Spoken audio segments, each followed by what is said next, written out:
आमचे जे काही सबस्क्रायबर्स इथून जे गेले होते मुंबईतून, महाराष्ट्रातून, पुण्यातून, नाशिक, सातारा, अगदी एक पोपटवाला ज्योतिषी आला होता क्या बात आहे. तिकडे. आणि त्याने एक दिवस तिकडे कुठल्या तरी, मला आता नाव आठवत नाही हॉटेलचं, त्या हॉटेलमध्ये त्याने स्पेस बुक करून तिकडे लिटरली 15 ते 16 त्याला क्लायंट्स आले भेटायला. आणि अच्छा. तिथे त्यांनी त्यांच्या पत्रिका बघणं, मग ते हा खडा वापरा, तो खडा वापरा वगैरे, तो व्यवस्थित त्याने अच्छा. त्या टूरचे पैसे वगैरे सगळे वसूल केले. तो संध्याकाळी आला, सर बिझनेस झाला. म्हटलं गुड. ते माणूस काय करू शकतो.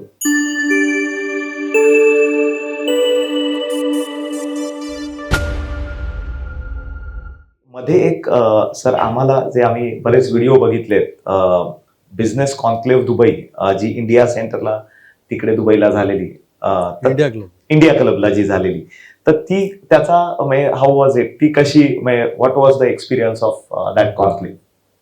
मी पहिल्यांदा दुबईला जाऊन आलो, त्यानंतर मला लक्षात आलं पोटेन्शियल काय आहे दुबईमध्ये. आणि आपण फार मराठी माणूस खूप दुबईला एक्सप्लॉइट करण्यात खूप मागे आहोत. तिथं जी मल्लू कम्युनिटी आहे ती किती जबरदस्त त्या दुबईला पिळून खाते हे मी बघितलं. प्रत्येक फील्डमध्ये ते लोक आहेत आणि विशेषतः मुस्लिम आहेत. आणि ते मुस्लिम असण्याचा फायदा त्यांना मिळतो तिकडे, कारण ती इस्लामिक कंट्री असल्यामुळे. पण त्यांची जी काही मोनोपोली आहे ना, ते गावावरून कुणालाही उचलून, जसं आपलं मुंबईत ज्या पद्धतीने मारवाडी एक येतो आणि मग त्याचे सगळे भाऊबंद आणतो, आधी त्याच्याच दुकानात, किराणाच्या दुकानात कामाला ठेवतो, परत तुम्ही 8 महिन्याने बघाल तर त्या पोऱ्याचं दुकान शेजारी दुसरं जनरल स्टोअर सुरू झालेलं असतं. ही सगळी style, way of work mallow community तिकडे वापरते. मी फार नाही 7-8 दिवस होतो. 7-8 दिवसात मी सगळा अभ्यास केला की इथे काय चाललंय दुबई. मग इकडे आल्यानंतर मी त्या मुलाखती वगैरे सगळ्या दाखवल्यानंतर मला हळूहळू रिस्पॉन्स यायला लागला लोकांचा की आम्हालाही दुबईला जायचंय, काय करायचं. मग त्या लोकांशी 1 to 1 बोलायला लागलो. तुमचा काय बिझनेस आहे, तुमच्याकडे काय प्रॉडक्ट आहे, तुम्हाला दुबईत जाऊन काय करता येऊ शकतं. असे माझ्याकडे 50-60 लोक तयार झाले होते. त्यापैकी मी 37 लोकांना घेऊन बिझनेस टूर दुबईची अरेंज केली. ती बोर होऊ नये म्हणून काय केलं की नॉर्मल 5 दिवसाची जी साईट सीइंग वगैरे दुबई सगळं बघणं असतं दिवसभर, ते सगळं ठेवलं. आणि दिवसातला एक पार्ट ठेवला की जिथे तुम्हाला बिझनेस रिलेटेड जे काही चर्चा असतील, जसं आता सॅटर्डे क्लबचं तुमचं जसं कार्ड शेअरिंग होतं किंवा मीटिंग्स होतात, प्रेझेंटेशन्स होतात, तसं मी 2 दिवसाचं डेडिकेटेड सेशन ठेवलं. एक सेशन जे आमचे सगळे जे आले होते महाराष्ट्रभरातून 37 लोक, त्यांच्यासाठी ठेवलं. त्यांनी त्यांचं प्रॉडक्ट शोकेस केलं. इंडिया क्लबमध्येच केलं होतं. आणि दुसऱ्या दिवशी इंडिया क्लबमध्ये मी अल अदिलवाले दातार, धनंजय दातार, संजय पैठणकर, डॉक्टर कोल्हटकर आणि राहुल तुळपुळे, करेक्ट, हे सगळे GMBF वगैरे तिकडे जी दुबईला मराठी माणसांची संस्था आहे, तर त्या मंडळींना बोलावून स्पेशली त्यांच्याबरोबर चर्चा करणं, म्हणजे असाच एक पॉडकास्ट टाईप कार्यक्रम केला. आणि त्या बिझनेस कॉन्क्लेव्हला एक वेगळं स्वरूप मिळालं की आमचे जे काही सबस्क्रायबर्स इथून जे गेले होते मुंबईतून, महाराष्ट्रातून, पुण्यातून, नाशिक, सातारा, अगदी एक पोपटवाला ज्योतिषी आला होता. क्या बात आहे. तिकडे. आणि त्याने एक दिवस तिकडे कुठल्या तरी, मला आता नाव आठवत नाही हॉटेलचं, त्या हॉटेलमध्ये त्याने स्पेस बुक करून तिकडे लिटरली 15 ते 16 त्याला क्लायंट्स आले भेटायला. आणि तिथे त्यांनी त्यांच्या पत्रिका बघणं, मग ते हा खडा वापरा, तो खडा वापरा वगैरे, तो व्यवस्थित त्याने त्या टूरचे पैसे वगैरे सगळे वसूल केले. तो संध्याकाळी आला, सर बिझनेस झाला. म्हटलं गुड.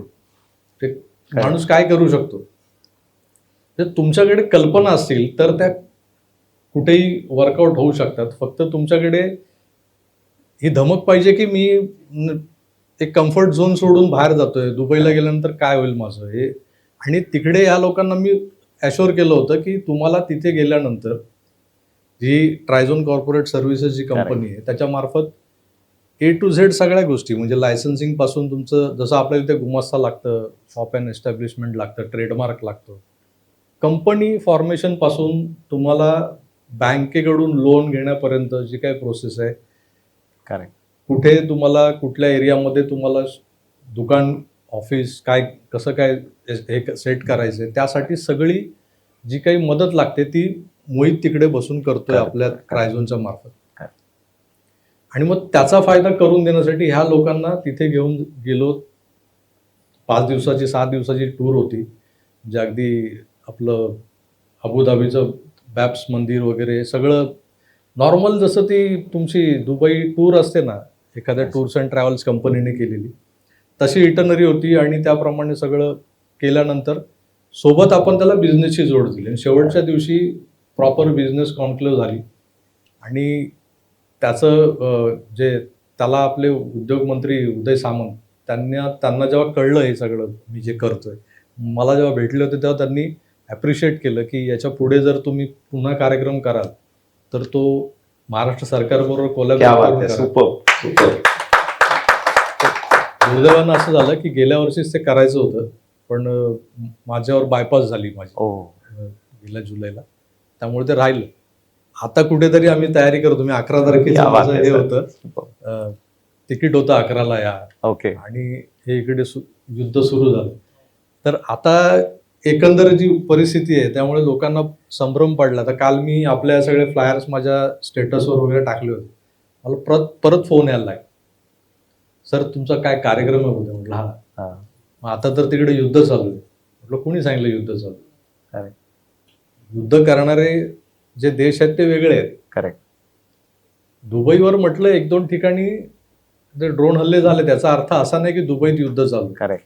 आणि उद्या परिस्थिती अशी 7-8 दिवसांनी किंवा 10 दिवसांनी म्हणा ती परत नॉर्मल पूर्वपदावर Normal येणार आहे.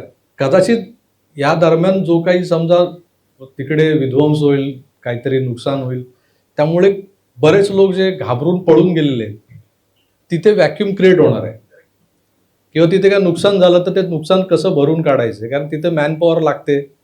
शेख काय तिकडे डेब्रिज उचलत नाही, तिकडचे अरब जे एमिरेट्स आहेत ते काय ह्या सगळ्या गोष्टी करत नाहीत. त्यासाठी मॅनपॉवर जी लागते ती इंडिया, पाकिस्तान, बांगलादेश याच कंट्रीमधून जातो.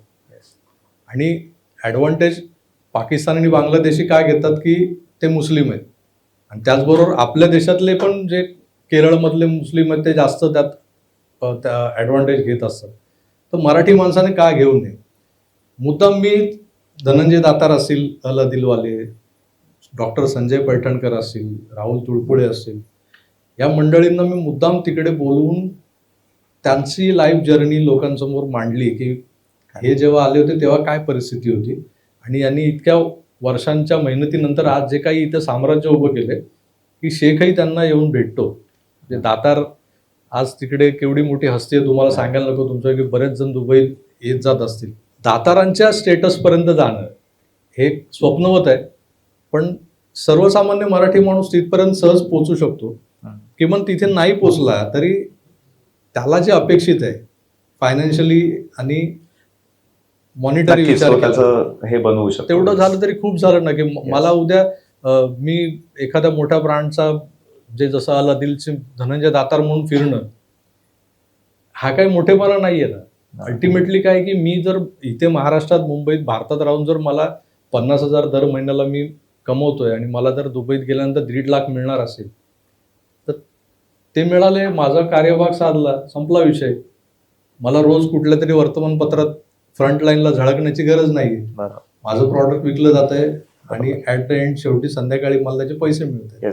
आज एम मराठी माणसाने ठेवला, खूप झालं.